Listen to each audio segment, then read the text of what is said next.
아침에 우리가 같이 나눌 하나님의 말씀은 이겨라라는 것입니다. 여러분, 요한계시록 2장과 3장에 보면 예수님께서 마지막 때에 이렇게 말씀하십니다. 귀 있는 자는 성령이 교회들을 향하여 하시는 말씀을 들으라. 귀가 있는 자는 성령이 교회들을 향해서 하시는 말씀을 들으라고 7번 말씀하시고요. 근데 그 7번의 그 내용이 뭐를 말씀하시냐면 이겨라. 이기는 자가 되라는 거예요. 여러분, 이 말세에 예수님이 그러면 무엇을 이기라고 말씀하고 계실까요? 여러분, 7번씩이나요. 생각해 보세요. 성령이 귀 있는 자는 성령이 교회들을 향해서 하시는 말씀을 들으라. 근데 그 말씀이 한마디로 간추리면 이기라는 거예요. 이기라는 거예요. 그럼 뭘 이기라고 지금 말씀하고 계실까요? 오늘 이기라는 것에 관한 말씀이 요한계시록 2장과 3장에 쭉 나와 있는데 한번 같이 잠깐 보시겠습니다. 요한계시록 2장 2절에 보면 에베소 교회에 말씀하시기를 내가 수고하고 인내를 잘했다 이렇게 말씀하십니다. 인내와 관련된 말씀이에요. 또 3절 말씀에 보면 내가 내 이름을 위하여 참고, 그러니까 내 이름을 위해서 참고 견디고 게으르지 아니하였다 이렇게 말씀하시고, 2장 26절에 보면 끝까지 내 일을 지켰다. 내가 끝까지 내 일을 지켜서 이기는 자가 되었다. 인내에서 이기는 자 되었고, 내 이름을 위해서 참고 견디고 게으르지 않고 이기는 자가 되었고, 그리고 끝까지 내 일을 지킴으로 이기는 자가 되었다. 2장 13절 말씀에 보면 하나님께서 예수님께서 안디바라는 사람을 말씀하시면서 내 이름을 굳게 잡았다.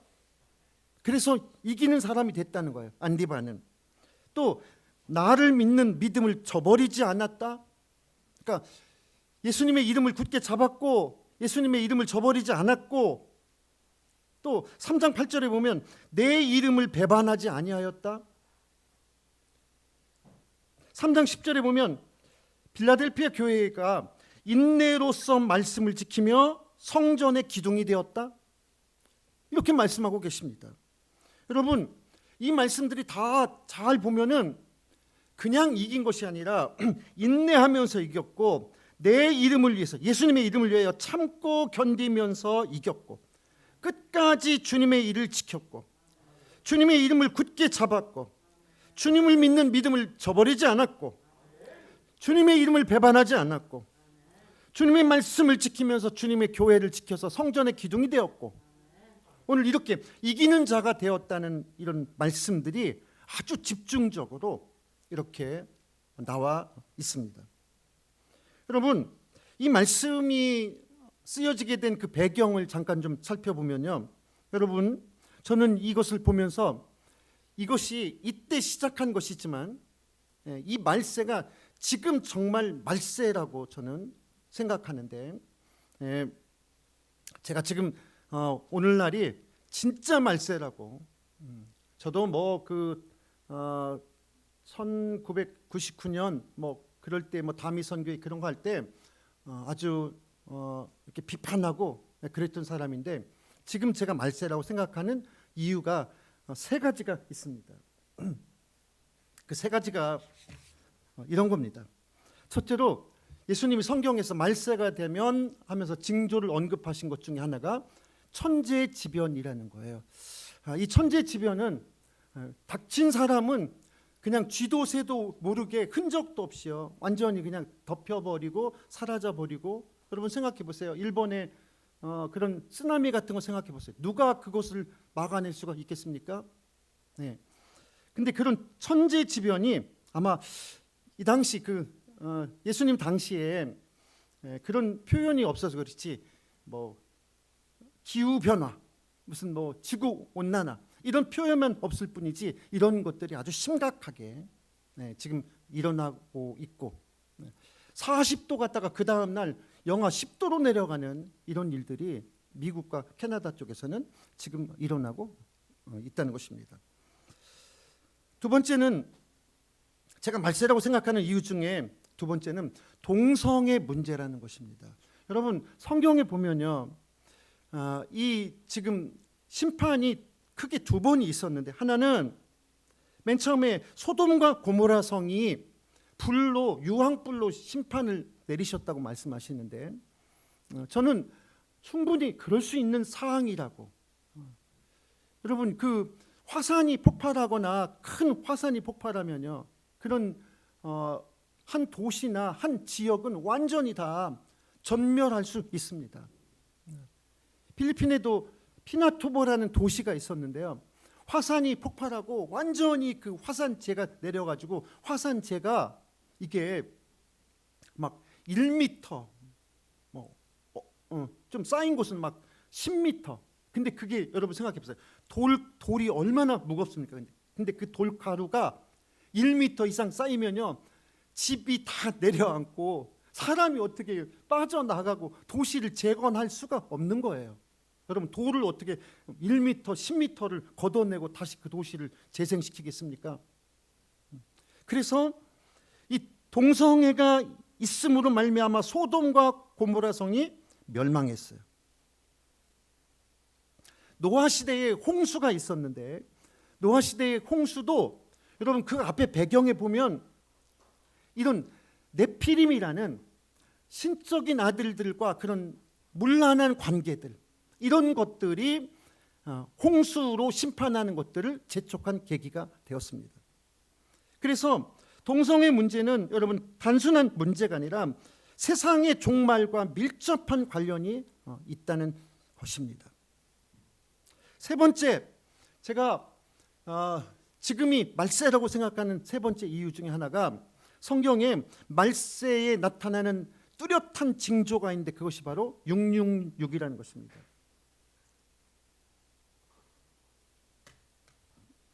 잠시 후에 다시 말씀을 나누겠지만요, 666이라는 것은 여러분 일종의 그냥 바코드나 이런 것 생각하시면 되는데, 여러분 지금 666이 아주 이게 성경에서 말세의 대표적인 징조라고 하는 이것 때문에 지금 시행을 하지 않을 뿐이지 이미 잠정적으로는 다 시행하고 있어요.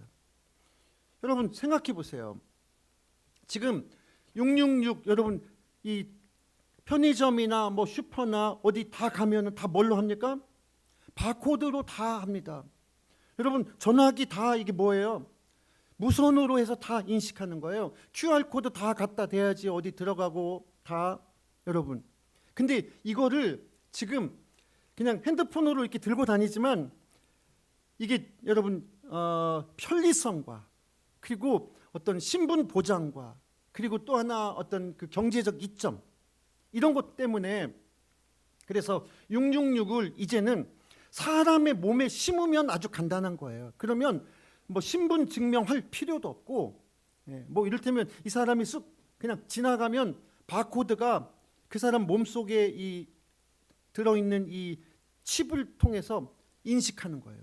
여러분 제가 시내버스를 거의 타지 않는데, 탈 일이 별로 없는데, 근데 그냥 주머니에 이렇게 잔돈도 없이 버스를 탔는데요. 제가 그 교통카드가 없었어요. 왜냐하면 시내버스 탈 일이 별로 없었어. 근데 그 시내버스가 가만히 생각해 보니까요, 예전에는 버스마다 그 차장이 있었죠. 근데 차장이 있는 것과 지금 바코드로 처리하는 거 비하면 아마 시내버스 회사는 그렇게 갈 수밖에 없을 거예요. 그래서 그 교통카드로만 가는데 이게 돈이 없어서 제가 참 그 큰 돈밖에 없어가지고 기사님이 아주 좀 짜증스러움을 내시고 저도 참 황당했던 그런 기억이 좀 있는데, 여러분 이 666이라는 이런 칩을 사람의 몸속에 지금 심지 않았을 뿐이지 이미 다 이것이 아주 보편화되어 있다는 거예요. 여러분 자동차를 타는 거나 어디 뭐 핸드폰도 그 핵심이 유심 칩이고 다 이렇게 됐다는 거예요. 그런데 여러분 이 당시에 이렇게 두 가지 큰 특징이 있었는데, 말세에 이렇게 이기는 자가 되라고 예수님이 아주 신신당부하신 이 말씀의 배경에 크게 세 가지가 있습니다. 하나는 이 당시에 헬레니즘 문화에 사람들이 동화됐고, 두 번째는 그 헬레니즘 문화의 그 핵심이 모든 것이 사람에게서부터 시작한다는 이런 사상이에요. 인본주의 사상의 근본이 바로 헬레니즘에서부터 시작되는 거예요. 그 다음에 또 하나는 그로 인해서 나타나는 현상이 세속화되는 것입니다. 여기에다가 로마가 기독교를 탄압하니까 어쩔 수가 없잖아요. 우상에게 절하고 살아남을 수가 없잖아요. 길드라는 상인들의 그 연합체, 거기에 가입하지 않으면 장사를 할 수도 없어. 이를테면 이런 지경으로 만들어가서 사람들이 이렇게 다 신앙에서부터 다 떨어져 나가는 시대가 되었는데, 그때 주님이 하신 말씀이 오늘 이 말씀, 내 이름을 위하여 참고 견디고 끝까지 내 일을 지키고 내 이름을 굳게 잡았고 나를 믿는 믿음을 저버리지 않았고 내 이름을 배반하지 않았고 인내로서 말씀을 지켜서 하나님의 성전의 기둥이 되고, 오늘 이런 말씀들이 다 이기는 자가 거치는 과정이며 이기는 자에게 필수적인 항목들이라는 것입니다. 여러분, 오늘날 우리가 한번 우리 자신을 같이 한번 생각해 보겠습니다. 이 당시에 있었던 첫 번째 나타난 헬레니즘 문화에 동화됐던 것, 오늘날 우리가 세상에 동화되고 있다는 것입니다. 예수님은 너희는 세상에 나가서 세상의 빛이 되고, 여러분, 빛이 어둠에 섞입니까? 절대 안 섞이죠. 빛과 어둠은 섞일 수가 없는 존재죠. 근데 너희는 나가서 빛이 되라고 했는데, 지금 우리는 세상에 나가서 빛의 역할을 하는 게 아니라 그냥 동화가 돼버렸어요. 그냥 세상하고 똑같이 됐어요. 제 자신도 참 부끄럽지만 오늘 내가 세상 사람과 다른 게 뭐가 있냐는 거예요. 내가 세상 사람과 다른 게 뭐가 있냐. 교회 오면 설교하니까 목사지, 밖에 나가면 내가 정말 목사다운 인품이 있는가?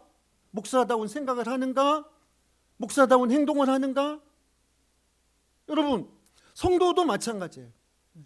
주일날 교회에서만 교인이지 밖에 나가서 세상 사람과 다른 게 뭐가 있느냐.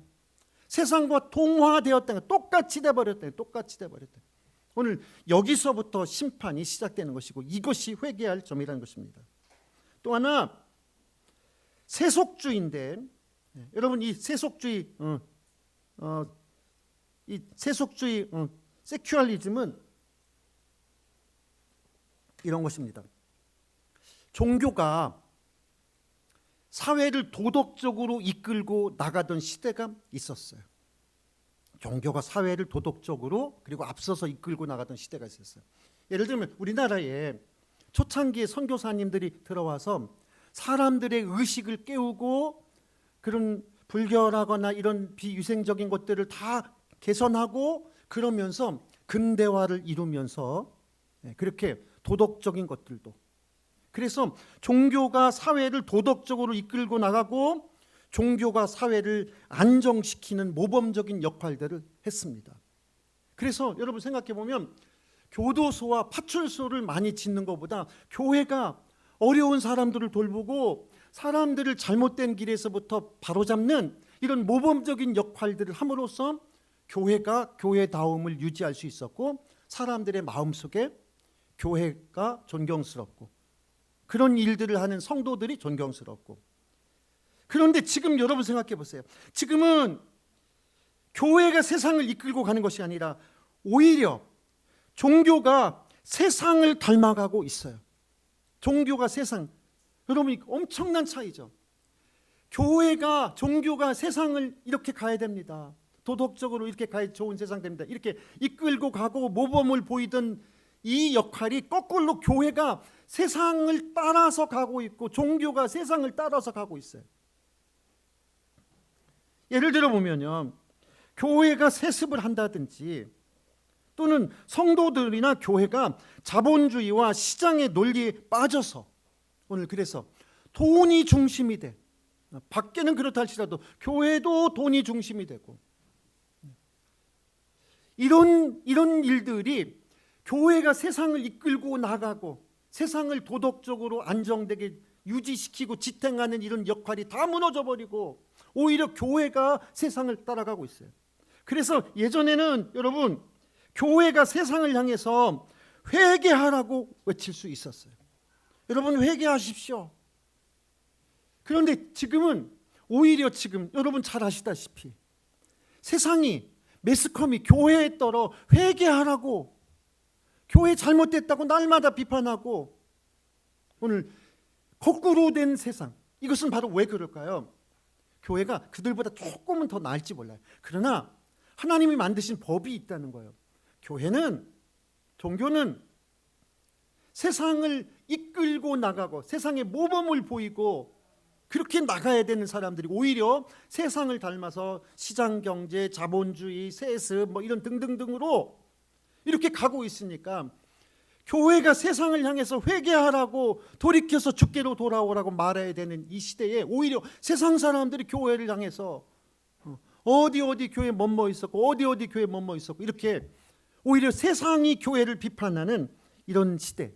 교회가 완전히 교회라고 말하면 나하고 상관없다고 느낄지 몰라서 성도 자신이 세상 사람과 하나도 다를 바가 없고 교회가 세상과 다를 바가 하나도 없는 세속화되었고 세상과 동화되었다는 것입니다. 여러분 잘 생각해 보니까요. 요즘 말하는 동성애 문제도요. 아까 말씀드린 인본주의적 입장에서 보면 헬레니즘의 근본 사상이 인본주의에서부터 사람 중심이라는 말에서부터 출발합니다.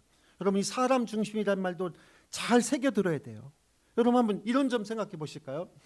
사람 중심이라는 말이 굉장히 이렇게 매력적으로 들리지만요. 동성애 그래서 뭐 성소수자 이렇게 표현하잖아요. 그러니까 그 사람들은 그런 소수니까 잘 보호해야 된다. 이게 인본주의적 관점에서 사람 중심에서 보면 당연히 또 그래야지 넓은 인품을 가진 사람 이렇게 느껴질지 모르지만 여러분 잘 생각해 보세요. 동성애가 판치는 세상이 되면 세상이 유지되겠습니까? 저는 동성애에 관한 그 의사가 말한 심각한 것을 봤는데 여기서 차마 입에 담을 수가 없어. 그 폐에는 여러분이 몰라서 그렇지 상상외로 엄청난 질병과 세상을 파괴시키는 것들입니다. 그런데 오늘 이 동성애 문제도 그러니까 인본주의적 관점에서 보면 사람 중심에서 보면 성소수자라는 그 명분 가운데서 옳게 당연하게 받아들여질 수도 있다는 거예요. 그런데 하나님은 동성애로 인해서 세상이 망했다고 이미 경고를 하셨어요. 근데 여러분 이 점에 대해서 동성애가 퍼져나가면 그 세상이 얼마나 가겠습니까? 잘 생각해 보세요. 오늘 우리 모두가 다 사람 중심으로 생각하고 사람 중심으로 다 쳐다보고 교회도 사람 중심? 교회는 사람 중심이 아닌 거예요. 생각해 보면 하나님 중심인 거예요. 그래서 오늘 예수님이 말씀하신 것처럼 내가 인내로서 말씀을 지키며 하나님의 나라를 세워갖고 오늘 그러니까 사람 중심으로 사람을 대우해야 된다는 이것과 하나님 중심이라는 것, 말씀 중심이라는 것을 여러분 혼동하시면 안 됩니다. 오늘 이런 시대에 주님이 너희는 마지막 때에 신앙의 최종 승리자가 되라고, 그리스도인들이 세상에 동화되지 말고 성도가 세상에 세속화되지 말라고, 그것으로부터 이기는 자가 되라고, 끝까지 믿음을 지키는 자가 되라고. 오늘 여러분 말세 정말 생각해 보니까 이 점이 아주 심각한 거예요. 여러분 말세와 666에 대해서 제가 잠깐만 조금 말씀을 좀 드리려고 합니다. 말세에 성도들을 무력화시키고 성도를 불신앙으로 만들고 하나님으로부터 멀어지게 만들고 하나님으로부터 떨어져 나가게 만드는 도구가, 어떤 사람은 666이 어떤 무슨 뭐 성경의 용이나 뭐 이런 걸로 이렇게 비유적으로 표현돼서 어떤 무슨 절대 권력을 가진 왕이나 이런 걸 상징하는데 제가 볼 때는 그런 것이 아니에요. 666이라는 것은 성도를 하나님께로부터 떨어질 수밖에 없도록 만들어가는 도구와 장치가 666이라는 거예요. 근데 이 666을 누가 주관하느냐? 사탄이 뒤에서 조종하고 주관한다는 거예요. 여러분, 그 666의 정체는 요한계시록 13장 16절부터 18절에 보면 그가 모든 자 곧 작은 자나 큰 자나 부자나 가난한 자나 자유인이나 종들에게 그 오른손에나 이마에 표를 받게 하고, 그러니까 이 표, 그 여기 오른손이나 이런 데나 이마 같은 데에다가요 그 칩을 심는다는 거예요. 그래서 그 표를 받게 하는데 17절. 근데 이 표의 역할이 뭔가를 성경이 자세히 말씀하고 있어요. 요한계시록 13장 17절. 누구든지 이 표를 가진 자 외에는 매매를 못하게 하니. 여러분, 제가 좀 전에 시내버스 타고서 교통카드가 없어가지고 아주 당황스러운 적이 있었다고 말씀드렸잖아요. 그러니까 앞으로는요, 이 표가 없는 사람은 이를테면 지하철도 이 문이 열리지가 않을 수가 있어요. 네. 그래서 아예 차를 탈래 탈 수도 없을 것이고, 그 다음에 이 표가 없으면 이를테면 주민등록이 등재가 안 돼. 그래서 이런 매매를 할 수가 없어. 그러니까 여러분, 지금도 제가 느끼는 걸로는 그 고속도로도요, 전에는 다 이렇게 그 빠져나갈 때 그 사람에게 돈을 주고 영수증을 받고 그랬잖아요. 지금은 다 하이패스야 다. 그래서 이 하이패스만 있고 사람이 없는 그런 곳이 많아졌어요, 지금. 여러분, 그래서 이 표를 가진 사람 외에는 이를테면 앞으로는 하이패스가 없는 차는 고속도로에 진입할 수 없는 시대가 올 수 있어요, 사실. 바로 그렇게 될 거예요. 여러분, 이 표가 없는 사람은 상점에 가서 물건을 살 수가 없어. 왜냐하면 상점에 거스름돈 자체가 없어. 아예 다 그냥 이 전자로 인식해서 통장끼리 서로 빠져나가고 돈 들어가고 다 이런 시스템이 이미 다 갖추어져 있어요, 우리나라에. 사람 몸에 다만 심지 않았을 뿐이에요. 지금 당장 그냥 그 바코드를 대고 이렇게 찍을 뿐이지 앞으로는 찍을 것도 없어. 여러분, 어디 이렇게 지나가다 보면 뭐 열이 몇 도입니다, 정상입니다, 이런 거 이렇게 들어보셨잖아요. 이렇게 666을 가진 이 표를 가진 자 외에는 매매를 못하게 한다. 그러니까 매매를 못하게 하니까 살 수가 없는 거예요. 사람이 특히 도시에서는 살 수가 없어요. 18절. 지혜가 여기 있으니 총명한 자는 그 짐승의 수를 세어보라. 그것은 사람의 수니 그의 수는 666이니라. 그러니까 이 숫자가 상징하는 것이 바로 이것이 바로 666이라는 거예요. 여러분, 666의 정체도 잘 생각해 보면 사람의 현실 문제, 경제적인 문제. 근데 제가 잘 생각해 보니까 이게 666이 세상은 갈 수밖에 없어. 왜냐하면 많은 사람을 최소의 비용으로 관리를 하려면 뭐밖에 없을까요? 이런 거밖에 없는 거예요. 앞으로의 세상은요, 이런 것과 똑같은 건데, 전쟁도요, 지금 이 국제 무슨 기구에서 우리나라를 심각하게 비판하는 것 중에 하나가, 우리나라가 뭘 개발했냐면 무인 로봇을 개발했습니다. 그래서 휴전선 같은 데다가 해안지대 이제 앞으로 다 군인도 밖에 나가서 추운데 이거 경비 설 필요도 없고 사람은 졸 수 있지만 기계가 열 화상 카메라로 해서 물체가 이게 체온이 있는 것이 잡히기만 하면 자동으로 다다다닥.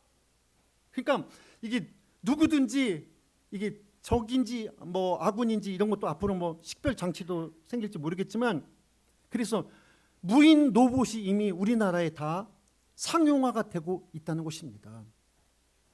여러분, 지금 우리가 이런 시대에 살고 있는데 이런 시대. 그러니까 내가 어느 날 갑자기 그냥 어디서 날아오는 총알에 어떻게 될지 알 수가 없는 거예요. 들어가지 말라는 지역에 들어가면 그렇게 될 수가 있는 거예요. 여러분, 이제는. 오늘날 여러분 666도 바로 우리 코앞에 와 있어요. 근데 이 666도 바로 뭐냐? 성도들이 그래서 666 받지 말라고 성경이 말했지만 이걸 안 받으면 살 수가 없어. 시내버스 탈 수도 없어. 매매할 수도 없어. 그래서 할 수 없이 그렇게 갈 수밖에 없고, 예수님이 말씀하신 것이지만 예수님의 말씀을 지킬 수가 없다는 거예요. 여러분, 이런 시대로 가는 이 가운데서 성도 자신이 현실의 경제 문제와 부에 대한 탐닉으로 666이라는 것이 앞으로 온전히 지배하는 날들이 올 것인데, 너희는 이런 때에 믿음을 지키라고 오늘 예수님이 우리를 향해서 간곡하게 말씀하고 계십니다. 너는 이기는 자가 되라고. 오늘 이기는 것에 대해서 오늘 세 가지 말씀했어요. 너는 세상과 통화되지 말라고. 세상 사람과 똑같은 사람 되면 안 된다고. 여러분, 우리의 기준이 세상 사람보다 내가 뭘 잘못했는데 이거는 예수님이 바라는 바가 아닌 거예요. 네가 도덕적으로, 네가 더 훌륭한 사람이 되고 더 나은 인품이 돼서 사람들에게 빛이 되고 소금이 된, 너 때문에 세상이 덜 썩어가고 덜 부패되는 그런 소금이 되라는 의미인 것이에요. 내가 뭐 도둑질 했는데요, 이게 아니라 너는 썩어가고 있는 곳에서 너만이라도 짠맛을 내어서 세상을 썩지 말도록 썩는 것을 더디게 하라고, 이런 역할을 하라고. 근데 오늘 이 교회나 성도들이 다 세상 가운데서 세상과 다를 바가 없어. 세상하고 차이 나는 게 아무것도 없어. 교회가 오히려 세상을 닮아가고 있어요. 그러니 너는 세상에 동화되지 말고 사람 중심의 그런 것들에 너는 혼돈되지 말고, 사람 중심이 다인 것 같지만 그 속에 있는 아까 말씀드린 동성애와 같은 그런 함정과 심각한 문제점, 이런 것들을 생각하고 말씀을 지키면서 말씀을 붙잡고 이기는 자가 되라고. 말씀을 붙잡고 너는 이기는 사람이 되라고. 오늘 예수님이 7번씩이나.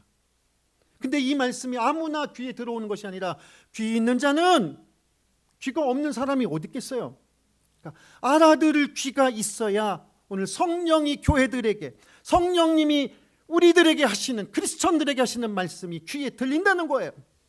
그 말씀은 너는 세상에 동화되지 말고, 세속화되지 말고, 교회도 세속화되는 것 여러분도 많이 비판적인 생각이 많이 드실 거예요. 오늘 정말 세상이 교회를 따라서 거룩하게 가고 이런 것들이 있었잖아요. 민주화를 앞장서서 이끌었던 것도 우리나라의 교회잖아요. 그런데 오늘날 세상이 교회를 비판해. 교회가 세상을 향해서 회개하십시오, 이렇게 말해야 되는데 오히려 교회가, 세상이 교회를 향해서 세습하고 있네, 뭐 하고 있네, 뭐 비판거리가 너무 많아. 왜냐하면 세상하고 똑같다는 거예요. 세상하고 똑같다는 거예요. 여러분, 오늘 우리 모두가 다 예수님의 말씀을 붙잡고 세상을 이기는 자가 되기를 주님의 이름으로 축원합니다. 666을 이기어 믿음의 최종 승리자가 되기를 축원합니다. 세상에 동화되지 않는 그리스도인들이 되기를 축원합니다. 현실의 경제나 부에 대한 탐닉으로 신앙이 변질되지 않게 되기를 주님의 이름으로 축복합니다. 예수님께서 너희는 이기는 자가 되라고 신신당부하시고, 너희는 이기는 자가 되라고, 세상을 이기는 자가 되라고, 세상과 동화되지 말고, 세상과 똑같이 가지 말고, 세상에 있는 친구들과 똑같이 살지 말고 오늘 세상을 이기는 자가 되라고 신신당부하시며 예수님이 오늘 우리를 응원하고 계시다는 것입니다. 오늘 이 말씀을 생각하면서 우리 자신이 정말로 오늘 내가 너무나 세속화되었다, 세상과 똑같이 된 것이 오늘 그것이 잘못이라는 거예요. 세상과 똑같이 된 내가 뭐가 잘못이냐고, 이게 아니라 오늘 우리는 그런 사람이 아니라는 거예요. 세상을 이기는 여러분 모두가 되기를, 세상을 이기는 교회가 되기를. 세상을 이기는 교회는 이런 거죠. 세습하고 싶고 부를 중심으로 가고 싶고 그런 욕망과 그런 마음들을 절제하고 하나님의 말씀의 법도를 따라가는, 그래서 너는 말씀을 지킴으로 이기는 자가 되었다고, 너는 말씀을 붙잡고 교회의 기둥 같은 성전의 기둥이 되었다고 말하는 오늘 하나님의 말씀을 우리 마음에 심으시고 우리 모두가 다 세상을 이기는 자가 되기를, 세상을 이기는 교회가 되기를 주님의 이름으로 간절히 축원합니다. 기도하겠습니다.